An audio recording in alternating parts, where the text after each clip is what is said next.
Alhamdulillah wassalatu wassalamu ala Rasulullah. Assalamu alaikum wa rahmatullah. The month of Ramadan is almost upon us. It's the best month of the year, the highlight of the year. Many of us look forward to it, just like the Sahaba used to look forward to it. The Sahaba, when month Ramadan finished, would feel sad for half the year and then would start feeling happy for half the year when Ramadan was approaching. So it's as if the whole year was revolving around the month of Ramadan. And alhamdulillah, like many of us, I've had and experienced many Ramadans. But if I look back at my life and I think of the most productive Ramadans I ever had, I can actually pinpoint it. I know exactly which year it was and when it happened. And what made that Ramadan more productive than all the other Ramadans is very simple. What happened was a few years ago, I was studying, and just before Ramadan began, maybe by 2 days, 3 days, our teacher called us in to FOI. So all the students were there. And he said the month of Ramadan is coming. And he gave us, an introduction about the virtues of Ramadan, the amount of reward you get. Allah subhanahu wa ta'ala opens the doors of heaven. He closes the doors of the hellfire. The shayateen, the satans, the devils are chained up. The stuff that we usually hear when it comes to Ramadan. But then he said something very important. He said, what have you planned for this Ramadan? Okay, so this Ramadan, what is your objectives? What's your aims? What are you looking to do? What do you want to gain out of this Ramadan?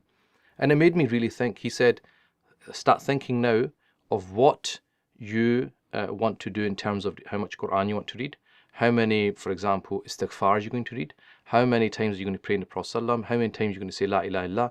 And then what he did was he gave us certain targets from himself. He said, I would like everyone to read 70,000 La ilaha illallah in this month. I want you to read this much Quran, etc., etc. And I found that when I put a target, when I said, okay, I'm going to do 70,000 La ilaha illallah this month, I'm going to read this much Quran, I'm going to do this much dhikr, I'm going to do this much charity. When I gave myself targets, what happened was on a daily basis, I was pushing myself. So I knew, so if you, for example, if you're going to pray on the Prophet 30,000 times, if you take that as a target, you break that into 30 days, it's 1,000 a day. You know that there's 5 prayers. I just need to do 200 at the prayer time, and that's me done for the day.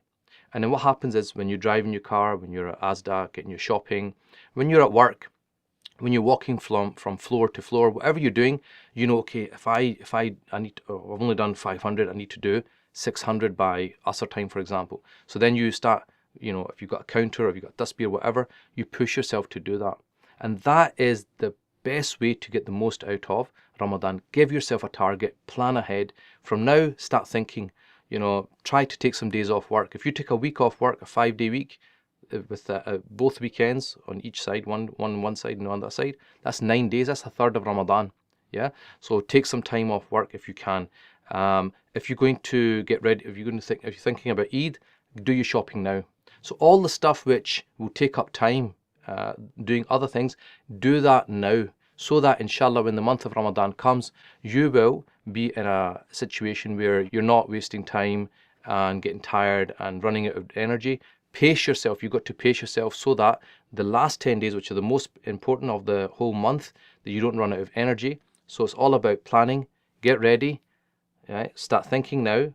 Make a plan and inshallah execute it, and you will find it will be the most productive Ramadan of your entire life. May Allah subhanahu wa ta'ala put blessings in our Ramadan, your Ramadan, everyone's Ramadan, and make it the best possible Ramadan that we ever have, because you don't know, it might be your last one and you want to go out on a high. May Allah subhanahu wa ta'ala put tawfiq in everyone's worship. Sallallahu alaihi wa sallam Muhammad wa alihi wa sahbihi wa sallam taslim kathira. Alhamdulillahi rabbil alamin.